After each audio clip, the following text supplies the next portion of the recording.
పేద ఇంటికి పండుగ తెస్తాడు.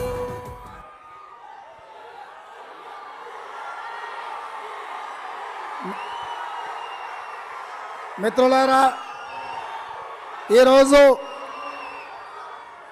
బెల్లంపల్లి శాసనసభ ఎన్నికల సందర్భంగా ఏర్పాటు చేసిన ఈ ప్రచార సభను హెలికాప్టర్లో పైనుంచి చూస్తుంటే గోదావరి నది ఈ మైదానంలో ప్రవహించినట్టుగా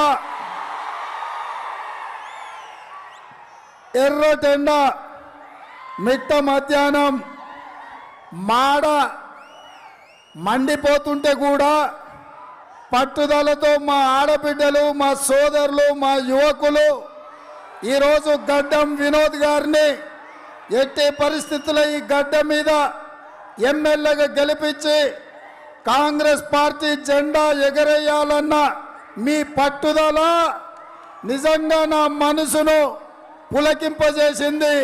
మీకందరికీ మనస్ఫూర్తిగా ధన్యవాదాలు తెలియజేస్తున్న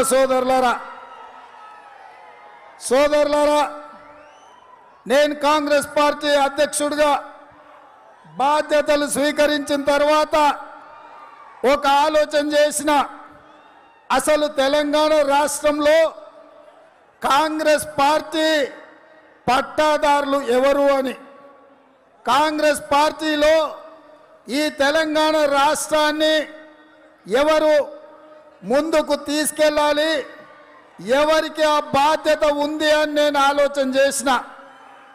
ఈ పెద్దపల్లి అన్న, ఈ ఆదిలాబాదు జిల్లా అన్న, గల్లీ నుంచి ఢిల్లీ వరకు వినిపించే ఏకైక పేరు కాకా వెంకటస్వామి గారు.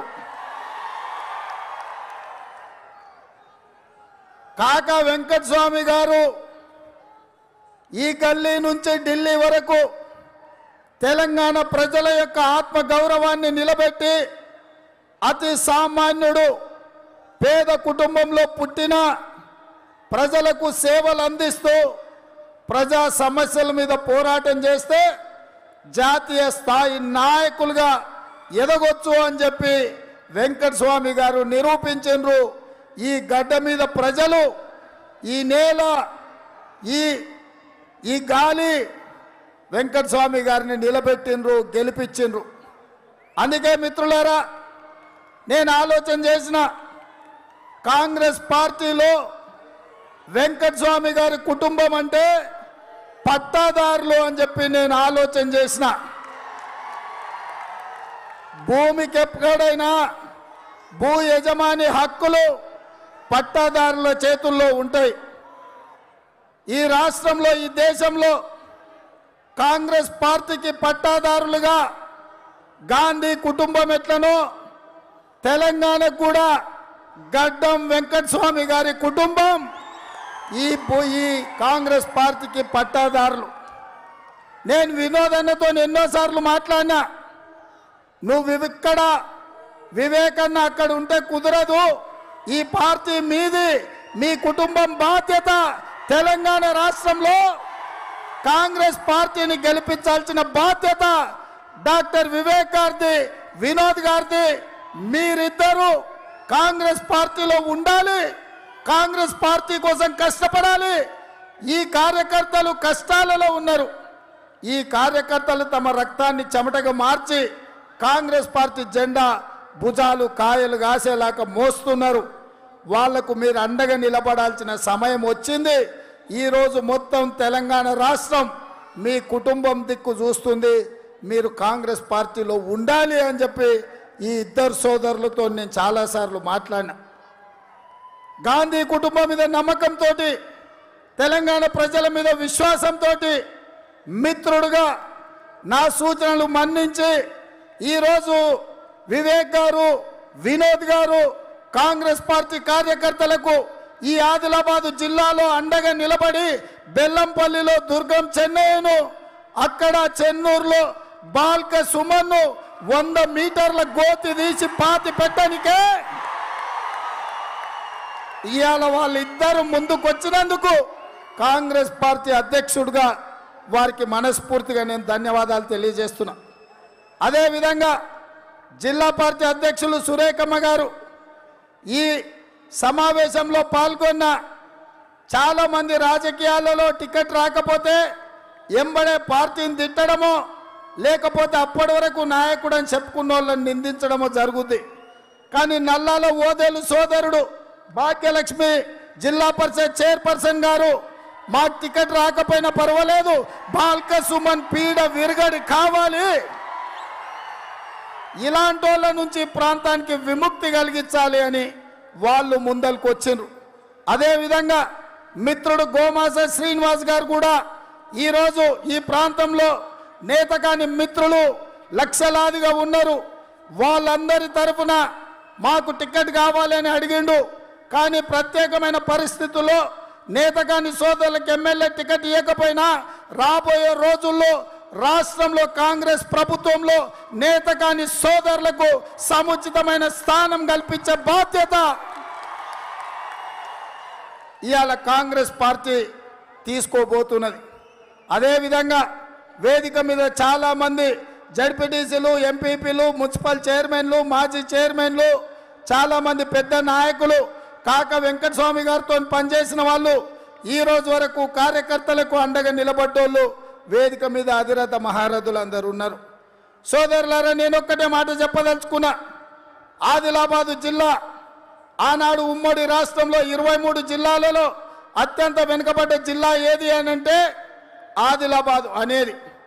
మరి తెలంగాణ రాష్ట్రం వచ్చిన తర్వాత బీఆర్ఎస్ ప్రభుత్వం ఏర్పడ్డాక ఈ ఆదిలాబాదు జిల్లాను అభివృద్ధి చేయాల్సిన బాధ్యత కల్వకుంట్ల చంద్రశేఖరరావు మీద ఉండే.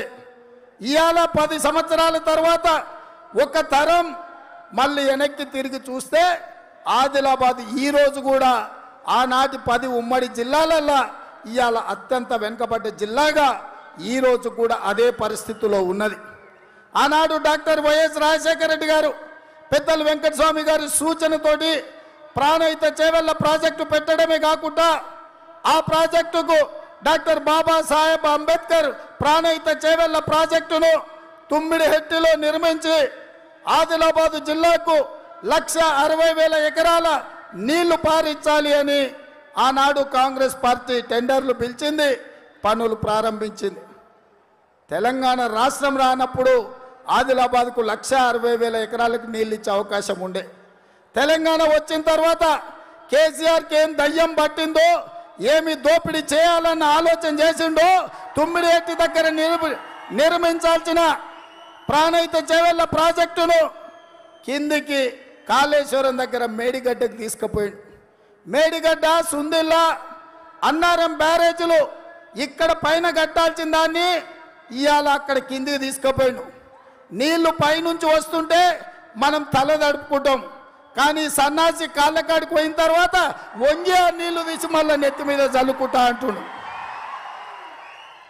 38,500 కోట్లతో నిర్మించాల్సిన కాళేశ్వరం ప్రాజెక్టును 1,51,000కు పెంచి ఇవాళ ప్రాజెక్టు నిర్మించిన అన్నాడు. వాగు వారితే మోటార్లు మునిగిపోయినాయి.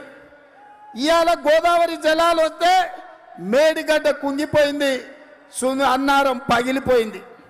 నేను అడుగుతున్నా, ఆనాడు కాంగ్రెస్ పార్టీ నిర్మించిన నాగార్జున సాగర్, శ్రీశైలం, కల్వకుర్తి, భీమా, నెట్టంపాడు, కోయిల్ సాగర్, శ్రీరామ్ సాగర్ లాంటి ప్రాజెక్టులు 50-60 ఏండ్ల నుంచి ఎన్ని వర్షాలు వచ్చినా, ఎన్ని తుఫాన్లు వచ్చినా, ఎన్ని సునామీలు వచ్చినా తట్టుకొని నిలబడి ఇవాళ లక్షలాది ఎకరాలకు నీళ్ళు ఇస్తున్నాయి. కానీ ఇవాళ ఈ కేసీఆర్ కట్టిన ఈ కాళేశ్వరం ప్రాజెక్టు వాన వచ్చిందో లేదో ఇవాళ అధికారులు చెప్తున్నారు, కింద ఇసుక కదిలింది, మేడిగడ్డ కుంగిపోయిందని. బుర్రున్నాడు, అన్నం తినేటోడు, 2 అర్రలు ఇల్లు కట్టుకున్నాడు కూడా ఇల్లు గట్టిగా ఉండాలంటే బునాది తీసి బునాదిలో కాంక్రీట్ పోసి పిల్లర్లు వేసి కడతారు. అంత పెద్ద బ్యారేజ్ కట్టాలంటే ఇసుక మీద ఎవడన్నా కడతాడరా సన్నాసి? మీరు చెప్పండి. ఈడున్నోళ్ళు అందరూ సంసారం చేసిన వాళ్ళు, ఇండ్లు కట్టుకున్నోళ్ళు ఇసుక మీద ఎవడన్నా కడతాడా? ఇదేమన్నా పేక మేడనా? ఇదేమన్నా అద్దాల మేడనా? ఇవాళ అంత పెద్ద బ్యారేజ్ను 25 లక్షల క్యూసెక్కుల నీళ్లు గోదావరిలో వరదొస్తుంటే తట్టుకొని నిలబడాలంటే పైకి ఎంత కనిపిస్తుందో భూమిలో అంతకంటే ఎక్కువ బునియాది తీసి భూమి గట్టిగా తగిలే వరకు పోయి అక్కడి నుంచి నిర్మించుకుంటూ రావాలి. ఆ సన్నాసి కోపిక లేదు, ఆకలి ఎక్కువ, ఆలోచన తక్కువ. అందుకే ఇసుక మీద బ్యారేజ్ కడితే ఇవాళ అది కుంగిపోయింది. వెనకటికి పెద్దలు చెప్పారు, బుద్ధిమంతుడు పందిరేస్తానంట కుక్కతోక తలిగి కూలిపోయిందంట. ఇవాళ కేసీఆర్ కట్టిన మేడిగడ్డ భూమిలో ఇసుక కదిలి అది కూలిపోయింది. ఏమయ్యా అంటే 4 పిల్లర్లే కూలిపోయినాయి కదా, మళ్ళా కడతాం అంటుండు. ఇవాళ మనిషికి నడుము ఇరుగుతే మనిషి నిలబడతాడా? నడుమే ఉండొచ్చు, వెన్నెంక ఉండొచ్చు. వెన్నెంక ఇరిగిన తర్వాత మనిషి మంచం మీద అడ్డం పంతాడు తప్ప ఎవడన్నా నిలబడతాడా?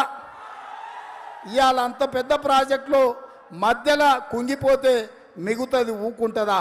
కట్టింది మొత్తం ఇసుక మీదనే కదా, అది కూలకుంట ఉంటుందా? ఇవాళ మేడిగడ్డ అనా పైసకు వనికిరాదు, అన్నారం అక్కరకు రాదు. ఇవాళ అవన్నీ కూడా తీసి మళ్ళీ కొత్తగా నిర్మించాల్సిన పరిస్థితి వచ్చింది. అదే కాకుండా ఇవాళ మీ దగ్గర ఉన్నాడు దుర్మార్గుడు, ఇక ఆయన గురించి నేను చెప్పాల్సిన పని లేదు. ఆయన కళ్ళల్లో భూమి కనిపించొద్దు, ఆడపిల్ల మంచిగా ఉండొద్దు. ఎవరిని ఇవాళ రాష్ట్రమే కాదు దేశంలో మొత్తం దుర్మార్గాల గురించి నేను చెప్పాల్సిన పని లేదు. ఆ పిల్లలే బయటకు వచ్చి మాట్లాడుతున్నారు. అంత దుర్మార్గాలకు పాటుపడుతుంటే, ఆ కుటుంబాలు బయటకు వచ్చి చెప్తుంటే, భూములు కబ్జాలు చేస్తుంటే, దుర్మార్గమైన పనులు చేస్తుంటే, ఆ వ్యక్తిని జైల్లో పెట్టాల్సిన చంద్రశేఖరరావు టికెట్ ఇచ్చి పక్కన నిలబెట్టుకొని ఈ సన్నాసిని మళ్ళీ గెలిపించండి, మీ ఆడపిల్లలకు రక్షణ ఉండదు, మీ భూములు కబ్జాలు అవుతాయని చెప్పి నిన్నగాక మొన్న దుర్మార్గుడు చంద్రశేఖరరావు వచ్చి మళ్ళీ దుర్గం సెన్నయ్యకు ఓట్లేమని అడుగుతాడు. ఎంత సిగ్గు తప్పిపోయిండే కేసీఆర్. ఇవాళ గట్ల ఓట్లు అడిగి అట్లాంటి వాళ్ళకి టికెట్లు ఇచ్చాడు. ఇక ఆ పక్కన చెన్నూరులా ఇక ఆయన వెనకడికి చెప్పాడు, నా మీద 100 కేసులు ఉన్నాయి, వివేక్ అన్న దగ్గర 100 కోట్ల రూపాయలు ఉన్నాయి. మరి 100 కేసులు ఉన్నాయన ఇవాళ 1000 కోట్లకి ఎట్లకెళ్ళి పడగలెత్తిండి, ఎక్కడి నుంచి వచ్చినాయని నేను అడగదలుచుకున్నా. వివేక్ గారికి రోజుకు 18 గంటలు కష్టపడి వ్యాపారం చేసి ఈరోజు స్థితిమంతుడైండు. ఆయన వ్యాపారంలో సంపాదించింది ఇవాళ పేదలకు 100 కోట్ల రూపాయలు ఖర్చు పెడుతున్నాడు.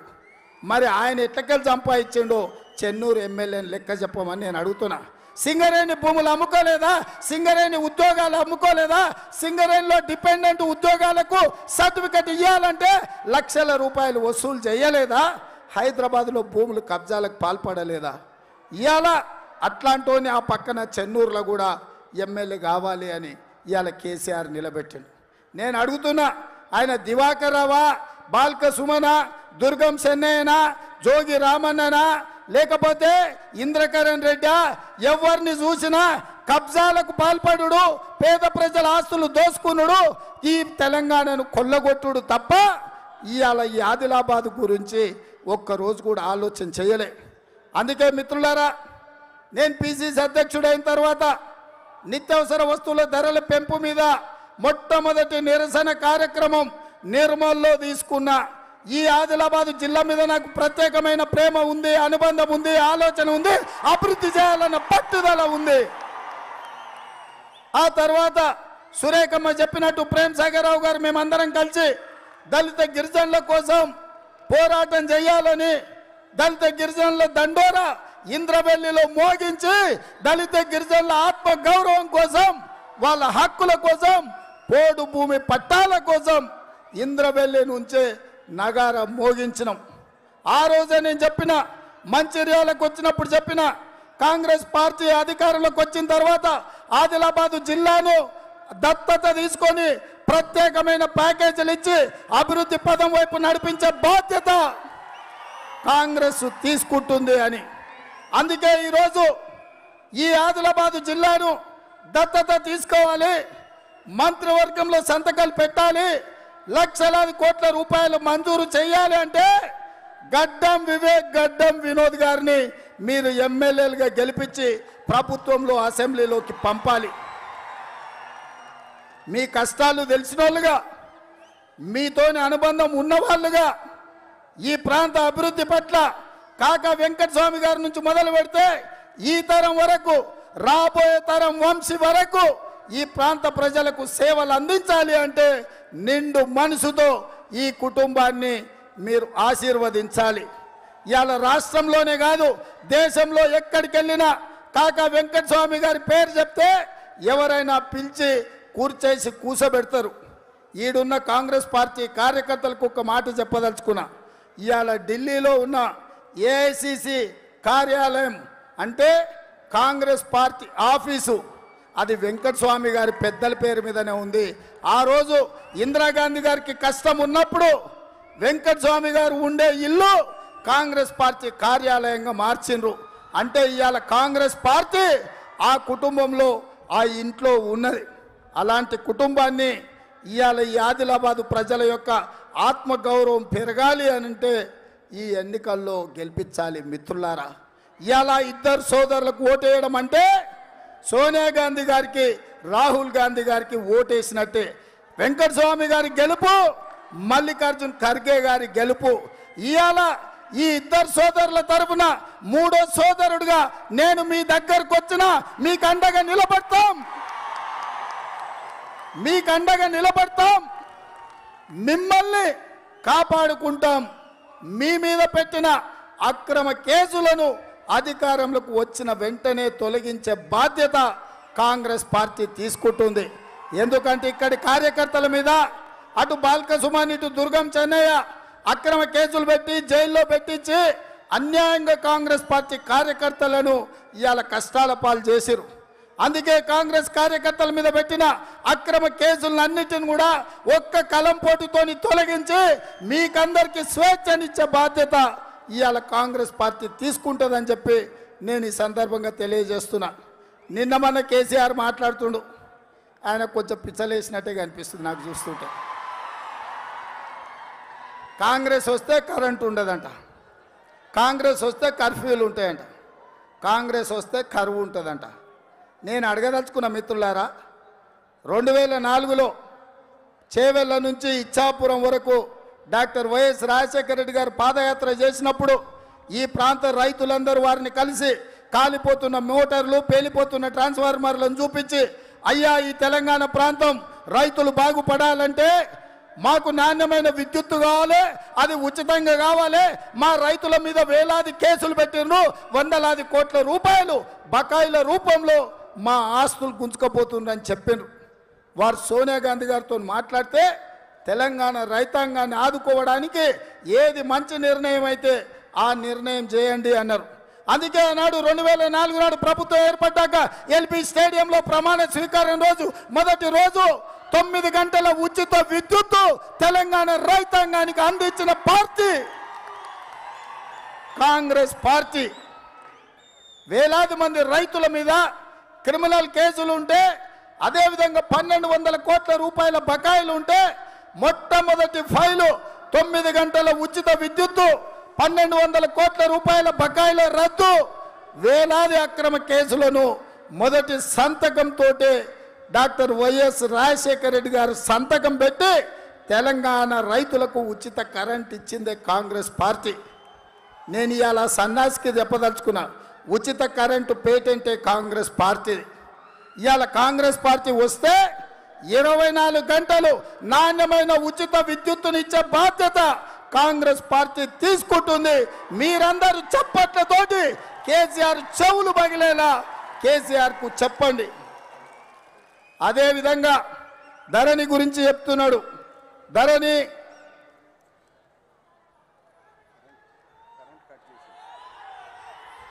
ఇవాళ మిత్రులు కాగితం పంపుతారు, మనం ఈడ మీటింగ్ పెట్టుకుంటే మొత్తం బెల్లంపల్లిలోనే కరెంటు కట్ చేయించండి. బిడ్డ మా కరెంటు కట్ చేయించు కాదు, నీ నరాలు కట్ అయితే బిడ్డ డిసెంబర్ 3 నాడు ఇక నీ పని అయిపోయింది, నీ దుకాణం బంద్ అయింది. బెల్లంపల్లిలో నీ పప్పులేం ఉడకవు దుర్గవు. చెన్నయ్య మా కార్యకర్తలు ఇంకెవరు ఊకోరు. కరెంట్ ఎట్లా ఇవ్వాలనో కార్యకర్తలను ఎట్లా కాపాడుకోవాలనో కాంగ్రెస్ పార్టీకి తెలుసు. అదేవిధంగా ఇవ్వాలంటున్నాడు రైతు బంధు బంద్ అవుతుందని. రైతు బంధు ఎందుకు బంద్ అవుతుంది? ధరని తీసేస్తే రైతు బంధు బంద్ అవుతుందని. నేను అడగదలుచుకునే రాష్ట్ర ముఖ్యమంత్రిని గుర్తు చేయదలుచుకున్నా, ఆయన మతిమార్పు ఉందో మందేసి మాట్లాడుతుండో నాకైతే తెలియదు. కానీ రైతు బంధు మొదలైంది 2018లో, ధరణి వచ్చింది 2020లో. దద్దమ్మ మరి 2 ఏళ్ళు ఏ విధంగా రైతు బంధు రైతులకు వచ్చిందని నేను అడుగుతున్నా. అందుకే ఇవాళ ఇక్కడున్న బెల్లంపల్లి రైతాంగం సాక్షిగా తెలంగాణలో ఉండే 58 లక్షల రైతులకు ధరణి మార్చి ఒక మంచి ధరణి లాంటి సాధనాన్ని తీసుకొచ్చి మీ ఖాతాలలో డిసెంబర్ 9 తర్వాత 58 లక్షల రైతులకు మీ ఖాతాలో 15,000 రూపాయలు ప్రతి సంవత్సరం రైతు భరోసా పథకం ద్వారా మీ ఖాతాలలో వేసే బాధ్యత కాంగ్రెస్ పార్టీ తీసుకుంటుంది. ఇవాళ కేసీఆర్ భూమి ఉన్నోనికే ఇవాళ రైతు బంధు ఇస్తున్నాడు. కానీ చాలా వరకు భూములు ఇవాళ కౌలు రైతులు చేసుకుంటున్నారు. అందుకే కౌలు రైతుల కష్టాలు చూసి కరువు వచ్చినా, పంట కాలిపోయినా, పంట ఎండిపోయినా కౌలు రైతులు ఆత్మహత్యలు చేసుకుంటున్నారు. కాబట్టి కౌలు రైతులకు కూడా ఎకరాకు 15,000 రూపాయలు ఇచ్చే బాధ్యత కాంగ్రెస్ పార్టీ తీసుకున్నదని నేను చెప్పదలుచుకున్నా. ఇదే కాదు, కూలీలు అంటున్నారు, అయ్యా సారు భూమి ఉన్నానికి పైసలు ఇస్తే మాకు భూమి లేకపోయే, బతకనికి నీడ లేకపోయే, మేము కూలీనాలు చేసుకొని బతుకుతున్నాం, అప్పుడప్పుడు ఉపాధి హామీ పనులు చేసుకొని బతుకుతున్నాం, మా సంగతి ఏందని నిజంగానే ఆలోచన చేసినాం. మీ బాధ సోనియమ్మకి చెప్పినాం. సోనియమ్మ నాకు, మా ఠాకరే గారికి, మా ఇన్ఛార్జీలకు అందరికి చెప్పింది, ఇవాళ కూలికి పోయే రైతులను కూడా ఆదుకోవాలి, మనము భూమి ఇయ్యలేకపోయినప్పుడు వాళ్ళని ఆదుకునే బాధ్యత మనదే అని ఉపాధి హామీ కూలికి పోయే వాళ్ళకు కూడా ప్రతి సంవత్సరం 12,000 రూపాయలు ప్రతి ఉపాధి హామీ కూలికి ఇచ్చే బాధ్యత ఇవాళ కాంగ్రెస్ పార్టీ తీసుకున్నది. ధరణి కంటే మంచి సాధనాన్ని తీసుకొస్తాం. రైతు భరోసా పథకం కింద ప్రతి వాళ్లకు 15,000 రూపాయలు ప్రతి సంవత్సరం ఇస్తాం. కౌలు రైతులకు ప్రతి సంవత్సరం 15,000 రూపాయలు రైతు భరోసా పథకం కింద ఇస్తాం.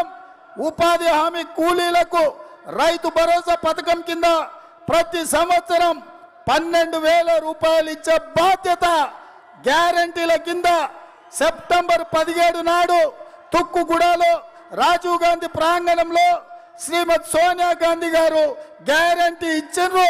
ఆ గ్యారంటీలను అమలు చేసే బాధ్యత కాంగ్రెస్ పార్టీ తీసుకుంటుంది. మిత్రులారా, 2004లో కాకా వెంకటస్వామి గారి నాయకత్వంలో కరీంనగర్లో శ్రీమతి సోనియా గాంధీ గారు తెలంగాణ ఇస్తా అన్న గ్యారంటీ ఇచ్చిండ్రు. 2014లో పార్లమెంట్లో వివేక్ వెంకటస్వామి గారు కొట్లాడి తెలంగాణ రాష్ట్రాన్ని తెచ్చిండ్రు. తెలంగాణ ఇస్తా అన్న గ్యారంటీని సోనియా గాంధీ గారు ఆంధ్రప్రదేశ్లో పార్టీ తుడిచిపెట్టకపోయినా, కేంద్రంలో అధికారం కోల్పోయినా, తెలంగాణలో కార్యకర్తలు కష్టపడ్డా ఇచ్చిన గ్యారంటీని నిలబెట్టడానికి సోనియా గాంధీ గారు తెలంగాణ రాష్ట్రమే ఇచ్చిండ్రు. ఇక ఈ 6 గ్యారంటీలను సోనియా గాంధీ గారు మాట ఇచ్చిండ్రంటే మాట తప్పని, మడమ తిప్పని నాయకురాలు ఈ దేశంలో ఉన్నారు అంటే ఉక్కు మహిళ శ్రీమతి సోనియా గాంధీ గారు. అందుకే మిత్రులారా, ఈరోజు వ్యవసాయ రైతులకు ఉచిత కరెంట్ ఉంది. కానీ మరి పట్టణాలలో ఉండే పేదలకు, గ్రామాలలో ఉండే దళితులకు, గిరిజనులకు, తండాలలో, గూడాలలో నివసించే మా లంబాడి, మా ఆదివాసీ సోదరులకు భూమి లేనప్పుడు ఉచిత కరెంటు ప్రయోజనం ఉండలేదు. అందుకే ఇవాళ పేదల కోసం మీ ఇంటి కరెంటు బిల్లులు చూస్తేనే మీ కరెంటు షాక్ కొడుతుంది. అందుకే ఈరోజు కాంగ్రెస్ పార్టీ 200 యూనిట్లు మీ ఇండ్లకు ఉచిత కరెంటు ఇవ్వడానికి ఇవాళ కాంగ్రెస్ పార్టీ నిర్ణయం తీసుకున్నది. ఆ ఎల్లా ఒక్క తెలంగాణ రాష్ట్రంలోనే ఇందిరమ్మ ఇండ్లు 25 లక్షలు ఇచ్చినాం. ఇందిరమ్మ ఇండ్లను చూపించి కేసీఆర్ అన్నాడు, ఇవి డబ్బా ఇండ్లు వద్దు, డబల్ బెడ్రూమ్ ఇండ్లు ముద్దు అన్నాడు. మీకు డబల్ బెడ్రూమ్ ఇండ్లు వచ్చినాయా సోదరా? మీకు వచ్చినాయా? మీకు వచ్చినాయా అక్క? మీకు వచ్చినాయా? పెద్దమ్మ, నీకు డబల్ బెడ్రూమ్ ఇల్లు వచ్చిందా? మరి ఆ దరిద్రుడు 10 ఏళ్ళు అయింది ముఖ్యమంత్రి, ప్రగతి భవన్ పేరు మీద 150 గదులు 2,000 కోట్ల రూపాయలు పెట్టి కట్టుకున్నాడు. మన పేదోళ్లకు నిల్వ నీడనికి ఒక గుడిసెనాన్ని ఇచ్చిండా? అందుకే ఇవాళ మీ కష్టాలు తెలిసిన పార్టీగా ఇందిరమ్మ ఇల్లు మళ్ళా ఇస్తాం, ఇల్లు లేని పేదవాళ్లకు, పెళ్ళైన ప్రతి యువకుడికి ఇందిరమ్మ ఇల్లు కట్టుకోవడానికి 5 లక్షల రూపాయలు ఉచితంగా మీకు ఇచ్చే బాధ్యత కాంగ్రెస్ పార్టీ తీసుకుంటుందని నేను చెప్తున్నా. మా అక్క లీడు సిలిండర్ ఏం ధర ఉంది అక్క? ఎంత ఉంది? 1200 కదా. అగో అక్క ఇట్లా ఇట్లా అని మళ్ళీ ఇట్లా అంటుంది. 1200 చెప్పనికే. మరి అలా ఎలా కట్టెల పొయ్యి మీద మీరు కష్టపడుతుండ్రని సోనియమ్మ ఆలోచన చేసేది. గ్యాస్ పొయ్యి సిలిండర్ మీకు ఇచ్చారు, 400కే సిలిండర్ ఇచ్చారు. ఇవాళ మోడీ కేసీఆర్ కలిసి 1200 చేశారు. అందుకే ఆడబిడ్డల కష్టాలు తెచ్చిన పార్టీగా సోనియమ్మనే మనకు పెద్ద దిక్కు పార్టీకి. అందుకే ఇవాళ ఆడబిడ్డల కన్నీళ్లు దూరవడానికి, మళ్ళీ గ్యాస్ పై మీద వంట చేయడానికి 500 రూపాయలకే మీ ఇంటికి సిలిండర్ ఇచ్చే బాధ్యత ఇవాళ కాంగ్రెస్ పార్టీ తీసుకున్నది. అదేవిధంగా ఇవాళ పెంచను అంతా పిల్లగాలే వయసులో ఉన్న వాళ్ళే ఉండరా, ముసలోళ్ళు ఎవరు కనిపిస్తలేరు. పెన్షన్ వచ్చిన వాళ్ళు చేయెత్తురు. ఎవరైనా పెద్ద మనిషి పెన్షన్ వస్తుందా? ఎంత వస్తుంది? 2000ఏనా? ఇప్పుడు 2000 కదా. డిసెంబర్ 9 నాడు నీ ఖాతాలో 4000 రూపాయల పెన్షన్ చేయుత పథకం ద్వారా ఇవాళ ప్రతి పేదవాడికి చేయుత పథకం కింద 4000 రూపాయలు పింఛన్ ఇయ్యనికే ఇవాళ కాంగ్రెస్ పార్టీ నిర్ణయం తీసుకున్నది. మరి మహాలక్ష్మి మా అక్క లేడు, ఇంటి ఆయన చేతిలో పింఛన్ పడితే ఆయన తీసుకొని పోయి బెల్ట్ షాప్లో కడుతుండు. అవునా? పిల్లల చదువులు ఎట్లా? ఉప్పు, పప్పు, బెల్లం, చింతపండు, మంచినూనె అయితే అడ్డగోలుగా ధరలు పెరిగినాయి. మంచినూనె ప్యాకెట్ ఎంత? 200 అయిందా? కందిపప్పు 200 అయిందా? మరి ఎట్లా నడవాలి సంసారం? గతంలో కొంగుల పైసలు తీసుకపోతే సంచి నిండా కూరగాయలు వస్తుండే. ఇప్పుడు మా అక్కలు సంచి నిండా రూపాయలు తీసుకపోతే కొంగుల కూరగాయలు తెచ్చే పరిస్థితి వచ్చింది. ఇంటి ఆయన దగ్గర నగదు ఉంటేనేమో బెల్ట్ షాపులలో ఇస్తున్నాడు. అవునా? అందుకే మా అక్కల కష్టాలు చూసి నగదు మా అక్క దగ్గర ఉంటే పిల్లల చదువులు, ఇంటి ఖర్చులు, పండుగ పూట చుట్టం వస్తే ఇంత మంచి చెడ్డ చూడడానికి ఉంటుంది.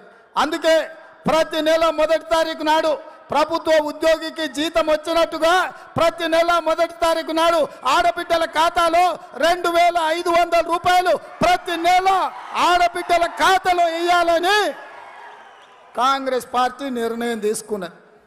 ఇక నేను అడగదలుచుకున్నా, ఇవాళ బీఆర్ఎస్ ఓడు వస్తాడు, అయితే హాఫ్ ఇస్తాడు, కాదంటే ఫుల్ ఇస్తాడు, లేకపోతే కిలో మటన్ అంటాడు, కిలో చికెన్ అంటాడు.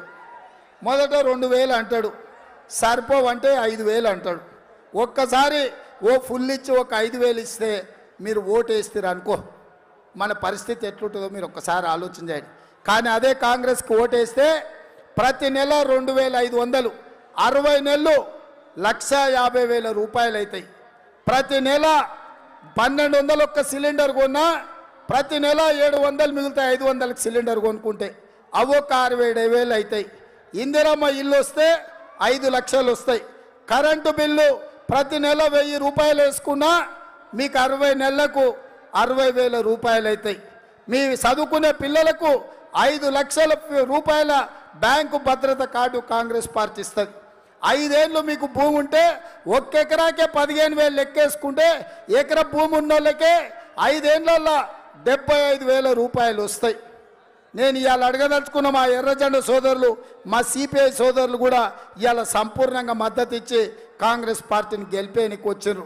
కార్మికుల తరఫున, సింగరేణుల తరఫున నిత్యం కొట్లాడే మా కమ్యూనిస్టు సోదరులు కూడా ఉన్నారు. ఇవాళ మీరు ఆలోచన చేయండి, టీఆర్ఎస్ ఓడు వస్తే ఇప్పుడు ఒక ఫుల్ ఇస్తాడు, 5,000 క్యాష్ ఇస్తాడు. కానీ అదే కాంగ్రెస్ పార్టీ వస్తే 5 ఏళ్ళల్లో ప్రతి ఒక్క పేదవానికి 10 లక్షల రూపాయల ఆదాయం వస్తుంది. ఇప్పుడు 5,000 కావాలన్నా మీకు 10 లక్షల రూపాయలు కావాలన్నా మీరు ఆలోచన చెయ్యండి. అందుకే ఇవాళ మిత్రులారా, తెలంగాణ ఉద్యమంలో చచ్చిపోయిన పిల్లల్ని గుర్తు చేసుకోండి. ఉద్యోగాలు రాక పట్నం పోయిన మీ పిల్లలు వాపసు రాక 23 ఏళ్ళ పిల్లగాడు ఇవాళ 35 ఏళ్ళకి వచ్చిండు. వాడు పెళ్లి చేసుకునే పరిస్థితి లేదు, మీరు పిల్లనియమని అడిగే పరిస్థితి లేదు. ఈ కేసీఆర్ వల్లనే కదా 10వ తరగతి పరీక్షలు నిర్వహించలేకపోయిండు, 12వ తరగతి పరీక్షలు పేపర్లు దిద్దలేకపోయిండు. తెలంగాణ పబ్లిక్ సర్వీస్ కమిషన్లో పరీక్షలు పెడితే అన్ని జిరాక్స్ సెంటర్లలోనే అమ్మిరు. సింగరేణి ఉద్యోగాలు ప్రశ్నాపత్రాలు ఎక్కడ పడితే అక్కడ దొరుకుతున్నాయి. ఇంత అధ్వానమైన పరిపాలన అందించిన చంద్రశేఖరరావు మనకు అవసరమా? మీరు ఆలోచన చేయండి. 10 ఏళ్ళు ఇచ్చిండ్రు, ఆయన ఆస్తులు సంపాదించుకుండు. ఆయన ముఖ్యమంత్రి అయిండు, కొడుకు మంత్రి అయిండు, అల్లుడు మంత్రి అయిండు, బిడ్డ నోడగొడితే మళ్ళీ ఎమ్మెల్సీ చేసిండు. ఆయన సుట్టపోడు వినోద్రావు నోడగొడితే ప్లానింగ్ కమిషన్ వైస్ చైర్మన్ చేసిరు. ఆయన సుట్టపోళ్ళు, ఆయన బంధువులు, ఆయన కులపోళ్ళు అందరూ బాగుపడ్డారు. దివాకర్ రావు ఎంత ఆక్రమించుకున్నాడో మీకు తెలుసు. 3ఓసారి ఏమని అడుగుతుండు ముఖ్యమంత్రి. నేను అడిగిన టీఆర్ఎస్ ఆయన ఎదురు పడితే పెళ్ళిలా, ఏందా మీ సార్ 3ఓసారి అడుగుతుండంటే, మా సార్ది కూడా వాజిబే ఉన్నది కదా సార్, కొడుకు బిడ్డ అల్లుడు చుట్టాలు అయింది కానీ వాడు మనవాడు పిల్లగాడయిండు, వాడిని 3ఓసారి చేస్తే వాడిని మంత్రిని చేస్తే మా సార్ బాధ్యత మొత్తం తీరుతుంది, అందుకోసం మనవాడి కోసం 3ఓసారి అడుగుతుండని చెప్తున్నాడు. అంటే ఆయన పోతే కొడుకు, కొడుకు పోతే అల్లుడు, అల్లుడు పోతే బిడ్డ, బిడ్డ పోతే మనవడు. ఈయన కొడుకుల కోసమే మనం పుట్టినామా? ఒక్కసారి మీరు ఆలోచన చేయండి.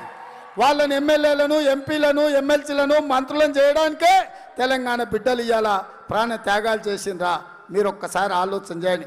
అందుకే మిత్రులారా, తెలంగాణ ఇచ్చిన పార్టీగా, పేద ప్రజలకు అండగా ఉండే పార్టీగా, దళితులకు గిరిజనులకు రిజర్వేషన్లు ఇచ్చిన పార్టీగా, భూముల ఇండ్ల పట్టాలు, భూముల పట్టాలు ఇచ్చిన పార్టీగా, ఆదిలాబాదులో ఈ సింగరేణి కంపెనీని కాపాడిన పార్టీగా, ఫర్టిలైజర్ కార్పొరేషన్ ఆఫ్ ఇండియాను ఆదిలాబాద్కు తెచ్చిన పార్టీగా ఇవాళ కాంగ్రెస్ గెలిస్తేనే ఆదిలాబాదు బాగుపడుతుంది. కాంగ్రెస్ గెలిస్తేనే గడ్డం వెంకటస్వామి కుటుంబం మీకు అండగా నిలబడుతుంది. అందుకే సోదరులారా, ఈ గడ్డ మీద కాంగ్రెస్ జెండా ఎగరేయండి. మీ బతుకులలో వెలుగులు తీసుకొచ్చే బాధ్యత కాంగ్రెస్ పార్టీ తీసుకుంటుంది. మీరందరు సిద్ధమేనా? సిద్ధమన్న వాళ్ళందరూ చేయి పైకెత్తండి. ఒక్క చేయి ఉంటే ఒక్క చేయి ఎత్తాలి, 2 చేతులు ఉంటే 2 చేతులు ఎత్తాలి. బాయ్. నేను బాయ్ అంటే మీరేమనాలి? నేను బాయ్ అంటే మీరేమనాలి? బాయ్.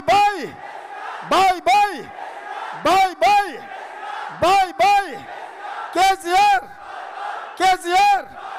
బాయ్. గీడున్నోళ్ళు చెయ్యి ఊపుతలేరు, జర ఊపాలే గట్టిగా. బాయ్.